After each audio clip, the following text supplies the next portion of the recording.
Welcome to the second lecture of week 10 of BEDS 001, dear learners.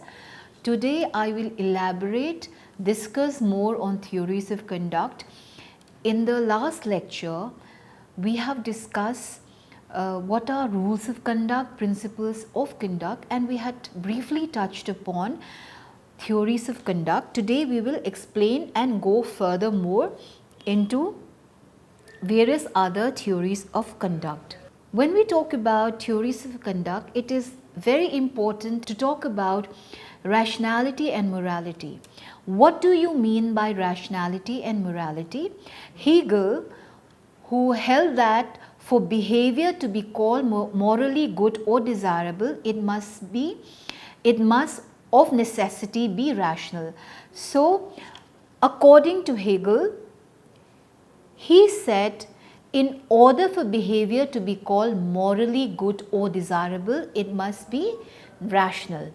While defining rationality of behavior in the context of moral conduct, Hegel defined it in terms of 1. Logical coherence or consistency, 2. Generation of universals, 3.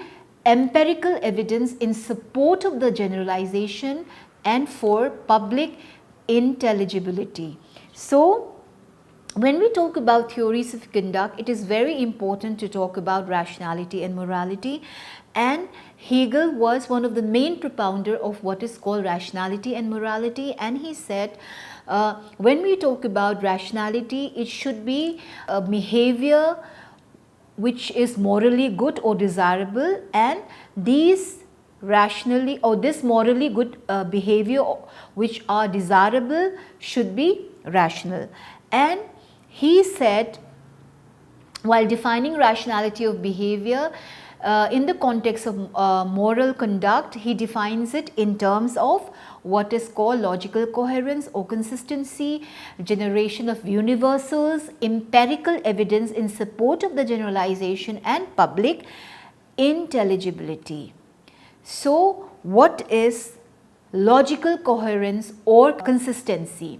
According to the first condition of rationality, it is necessary that a set of moral beliefs or rules that we follow should be internally consistent. It is, for example, not rational for me to believe that others should cooperate with me or should take care of any interest at the same time, except that I must respect others' interests. So, this is the first condition of rationality. What is this first condition of rationality, which is logical coherence or consistency? It says that according to this first condition of rationality, it is necessary that a set of moral beliefs or rules that we follow should be internally consistent. For example, it is not rational for me to believe that others should cooperate with me or should take care of any interest at the same time, except that I must respect others' interests. This is the first principle. On the other hand, it will be equally consistent or coherent if I believe that others need not respect my interests just as I don't respect theirs.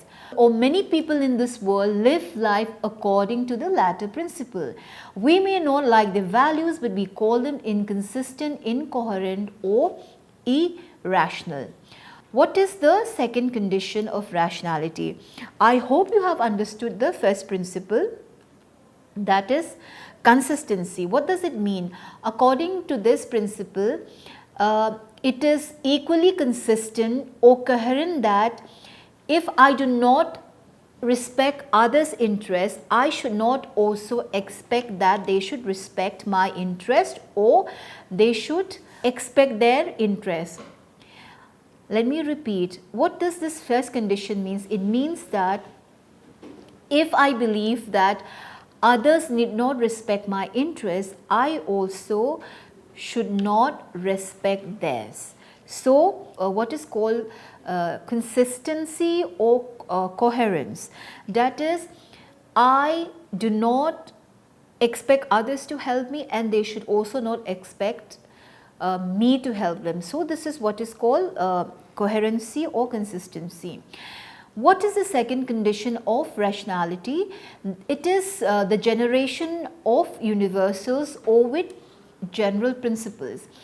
What does this condition means? According to this condition, I must not own a principle today and another tomorrow unless these are coherent reasons for such a change. The idea of rational morality entails that our behavior should be in accordance with certain principles always unless these are valid reasons. Let me repeat. What does this second condition imply? This second condition of rationality is concerned with what is called generation of universals or with general principles. I will give you an example.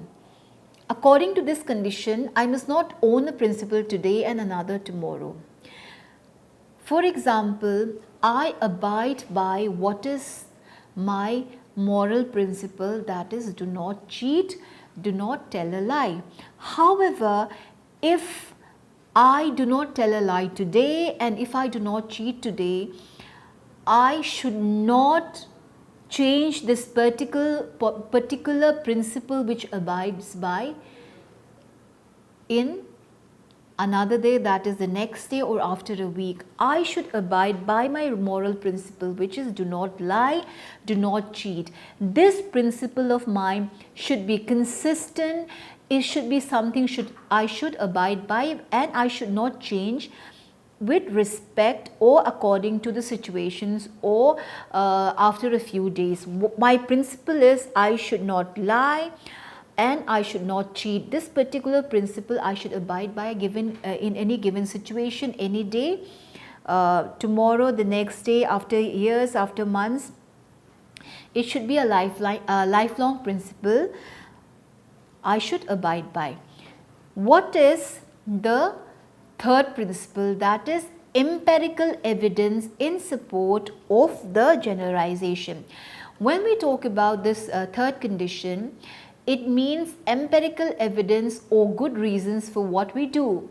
That is behavior for which no valid reason or empirical evidence can be put forth is not a rational behavior. For example, I go to a public place, I start behaving in a manner which is not expected for a normal person to behave, then that is, people will think I am behaving irrationally. However, if there is a valid reason for my behavior, that is, if there is evidence for my behavior that maybe I am suffering from maybe some disease, some mental disorder, if there is evidence or a reason, valid reason for me to behave in a certain way, then it would pertain to it would not pertain to irrational behavior, because there would be certain valid reason for it. But however, if I do not have a valid reason or empirical evidence to put forth for my certain behavior, then it is not a rational behavior. At times there are people who have what is called bipolar disorder, then they have what is called multiple personality disorder. So they behave, they do not behave what is expected of a normal person. This is because there is a valid reason for their behavior, that is because they have certain medical condition. According to the fourth condition, to be truly rational, our behavior should be publicly intelligible or acceptable. Use of idiosyncratic reasons which are peculiarly personal cannot designate behavior to be rational. So, when we talk about behavior, when we talk about rationality, our behavior should be in such a way that it should be publicly acceptable. For example, when I go to a public space, when I walk on the road, for example, I am expected to behave in such a way, I am expected to be dressed properly, appropriately in public places, and I should behave in such a way that is publicly acceptable.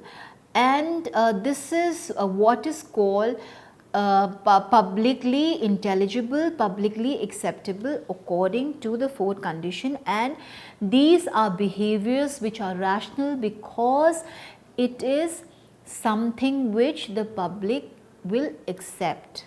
When we talk about defense mechanism in terms of rationalization, wherein the individual employing reasons which are not true to justify one's behavior is not rationality but only rationalization. Such reasons are not publicly intelligible because they are false. So when we talk about defense mechanism, when we use defense mechanism individually for reasons which are not true, for example, you talk to your friend, your peer, or you talk to your colleague in a loud voice. You talk to your colleague using very harsh voice. Your behavior is not rational, and you cannot use this as a form of defense mechanism because this does not justify your behavior. It is not rationality, it is not something which is publicly intelligible because they are false. When we talk about theories of conduct, we will now delve or talk about, after talking about rationality and morality, now let us talk about what is ethical egoism. Ethical egoism is the normative ethical position that moral agents ought to act in their own self-interest. Ethical egoism contrasts with ethical altruism, which holds that moral agents have an obligation to help others. So, let me elaborate this particular concept of ethical egoism by giving you an example. You smoke because you want to smoke. So, this is what is called ethical egoism. You smoke because of your self-interest. You smoke because you like smoking. So, this is acting in your own self-interest. This is called ethical egoism. But you do not smoke in public places. In ethical egoism, you may smoke in your room, you may smoke in a public space because you like to smoke. This is because of your own self-interest. This is called ethical egoism. When we talk about ethical altruism, you do not smoke in public places because you have this moral obligations. You feel that because if you smoke, the passive smokers, the people who don't smoke, will be affected, will be annoyed, or will not like it, or it may lead to certain medical conditions. So, you have this moral obligations not to smoke in public places. This is called ethical altruism, which is in contrast to what is called ethical egoism. To answer the question, what rules should guide our conduct? The ethical egoist considers one's own long-term advantage as the guiding principle. The promotion of one's long-term advantage is what one should aim at. People may differ about what course of action is to be taken for the long-term advantage, but once it is clearly known that a certain course of action will serve one's long-term interest more than any other, it is chosen. So, ethical egoists will go by the rule which will guide their own self-interest, which will guide their own long-term advantage. These principles would be the guiding principles would be what would serve their own interest, what will serve their long-term interests. Under the concept of ethical egoism, At least two shades of meanings have been associated by different thinkers from time to time. So what are these two shades of meanings which have been associated when we talk about ethical egoism? These are Epicureanism and rational self-interest. So let us further talk about and discuss about these two concepts. First, let us talk about what is Epicureanism. According to them, according to Epicureanists, one should not indulge in excessive food and drink or in personal relations. One should eat and drink what is necessary for maintenance of life, because any excessive indulgence will cause disturbance to one's health, which is bound to result in unhappiness. Similarly, close relation may result in heartbreaks when there is betrayal. So, Epicureanism talks about living moderately in terms of the food or drinks. One should lead a modest life. One should eat and drink according to what is just necessary for maintenance of life. And also they talk about personal relationship. They say that one should not indulge in what is called excessive personal relationship, because close relationship may result in heartbreaks when there is betrayal. So they believe in what is called modest way of living.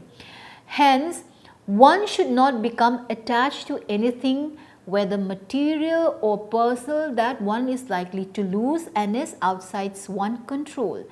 One should live life in a detached manner.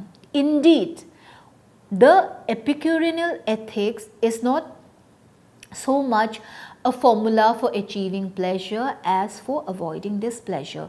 One should hold that a life of involvement in human affairs and personal relationship result in more unhappiness than a life of calm, withdrawal and disinterested observation. So this is the basic principle of Epicureanism, that is, one should lead a life of modesty. Then what is rational self-interest? Ayn Rand ethics states that the standard by which one judges what is good or evil is man's life, that which is required for man's survival as man. She also maintained that man is an end in himself, so man's moral purpose is the achievement of one rational self-interest. So, according to Ayn Rand's ethics, what is rational self-interest? It's the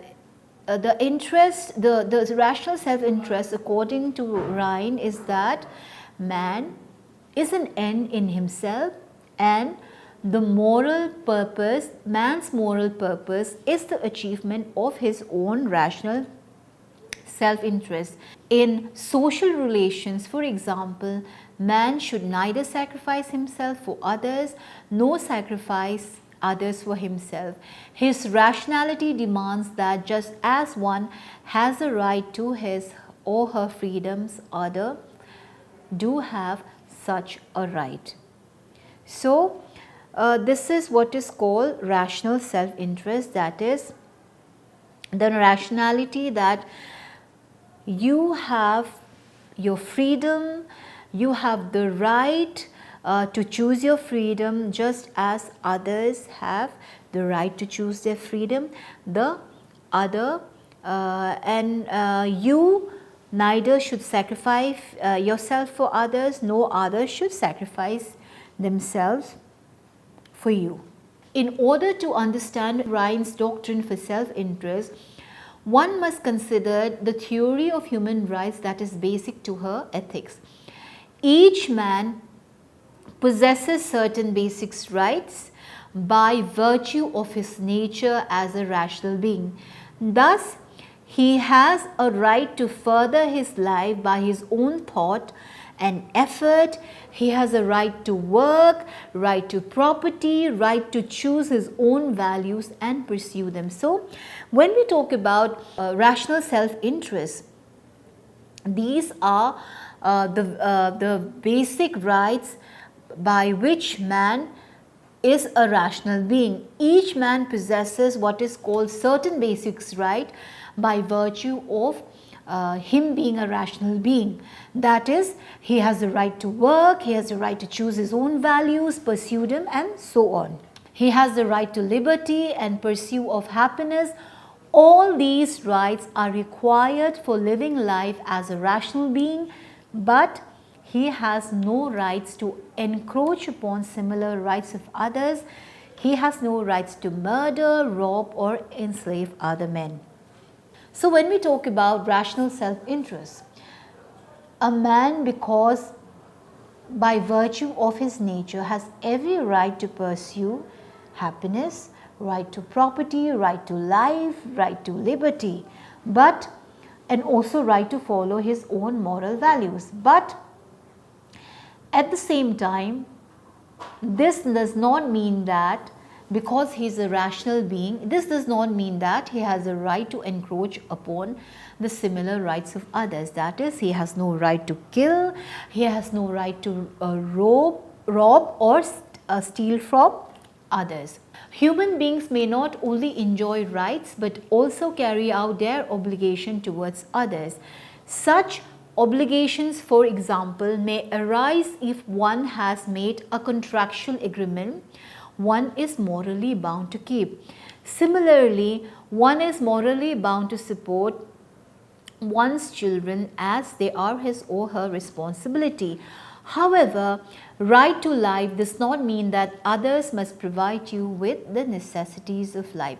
So, there are certain obligations that you should follow, which you have to abide by, because these are what society expects of you and you are morally bound to do it. For example, I, being a mother, is morally bound to support my children because they are my responsibility. When we talk about what is called rational self-interest, we are talking about human rights having the rights to enjoy rights, but also carrying their obligation towards others. But carrying out obligation towards others does not mean that you have the right to lie, but it does not necessarily mean that you are going to provide others with the necessities of life. They have no such obligation towards you, and forcing them to do so will be a violation of their rights. Nothing can be called a right that requires for its implementation the voluntary participation of other human beings. Rational self-interest does not mean that you are free to do anything that serves your interest, especially that which violates others' rights. So, when we talk about rational self-interest, you cannot force other to follow or expect others to have obligation towards you. So, rational self-interest means that it does not mean that you are free to do anything that serves your interests. It means that you serve your interests, however, you should not violate others' right and you cannot force others to serve your interests. Rather, what it means is it consists of respecting rights of others and demanding that one's rights must be respected, and also along with rights one has obligation towards those situations which have been caused with his or her participation, but there would be no obligation for those situations she did not cause. So, when we talk about rational self-interest, it means respecting rights of others and demanding that one's own rights must be respected, and also along with these rights one has obligation towards those situations which have been caused with his or her participation, but there is no obligation that this person should behave because she did not cause this situation. So, in today's class we have discussed what is rationality and morality. Then we also have talked about what is called ethical egoism. We have also explained what is called ethical altruism, and also explained to you what were the various concepts of rational self-interest with regard to Ayn Rand's ethics. So, thank you so much, learners. We have discussed theories of conduct in today's class. In the next class, in the final class for week 10, we will be discussing more of theories of conduct. Thank you so much.